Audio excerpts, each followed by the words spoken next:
अस्सलाम वालेकुम।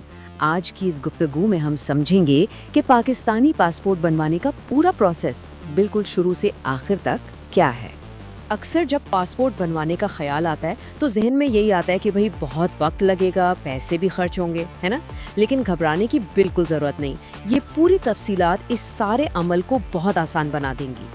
तो चलें शुरू करते हैं। सबसे पहला और सबसे ज़रूरी काम वो तो घर से निकलने से भी पहले का है। जी बिल्कुल, अगर सारे ज़रूरी कागजात पहले से तैयार होना तो समझें आधा काम तो वहीं ख़त्म हो गया। इस एक चीज़ से पूरा प्रोसेस बहुत ही आसानी से गुजर जाता है। तो सबसे पहले कौन कौन सी चीज़ें जमा करनी है? अपना असल शनाख्ती कार्ड यानी CNIC, वालदैन के शनाख्ती कार्ड्स की फ़ोटोकॉपियाँ, असल डोमिसाइल और हाँ, अगर पासपोर्ट रिन्यू हो रहा है तो पुराना पासपोर्ट और उसकी एक कॉपी भी साथ रख लें। बस ये सब तैयार है तो फिर आगे बढ़ने के लिए भी तैयारी मुकम्मल है।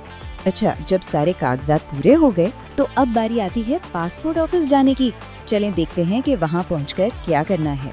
यहाँ एक बात याद रखने की है, वो ये कि अपने इलाके के मखसूस पासपोर्ट ऑफिस ही जाना होता है। अगर ये मालूम ना हो कि कौन सा दफ्तर है तो सबसे बेहतरीन तरीका ये है कि पासपोर्ट ऑफिस की वेबसाइट पर जाकर लिस्ट देख ली जाए। तो दफ्तर पहुंचकर सबसे पहला काम है फीस जमा करवाना। फीस जमा करवाते ही एक टोकन मिल जाएगा और फिर अपनी बारी का इंतज़ार करना है। इस तरतीब पर अमल करना बहुत ज़रूरी है, नहीं तो खामख्वाह वक्त ज़ाया होगा। और एक अच्छी खबर ये है कि अब फीस जमा करवाना भी बहुत आसान हो गया है। अब बैंक जाने की भी ज़रूरत नहीं। ईजी पैसा जैसी ऑनलाइन सर्विसेज के ज़रिए घर बैठे भी ये काम हो सकता है। वाकई काफ़ी सहूलत हो गई है। ठीक है, तो टोकन भी मिल गया और बारी भी आ गई। अब शुरू होता है दरखास्त का असल प्रोसेस। यहाँ एक बड़ी दिलचस्प बात है, जो फीस अदा की जाती है ना, वही असल में ये तय करती है कि पासपोर्ट कितनी जल्दी मिलेगा। मतलब नॉर्मल, अर्जेंट या एग्जीक्यूटिव, हर कैटेगरी का टाइम फ्रेम अलग है। तो जैसे ही बारी आएगी, सबसे पहले काउंटर से दरख्वास्त फॉर्म लेना है। उसके बाद फिंगरप्रिंट्स यानी बायोमेट्रिक्स होंगे, फिर तस्वीर खींची जाएगी और बिल्कुल आखिर में एक छोटा सा इंटरव्यू होगा और कागजात की वेरिफिकेशन की जाएगी। अच्छा, यहाँ एक बहुत ही अहम बात, अगले काउंटर पर जाने से पहले फॉर्म पर लिखी हर चीज़ को तसल्ली से 2 बार ज़रूर चेक कर लें, क्योंकि एक छोटी सी भी गलती बाद में बहुत बड़ी परेशानी बन सकती है। चलें जी, दरखास्त जमा हो गई। अब शुरू होता है इंतज़ार का मरहला।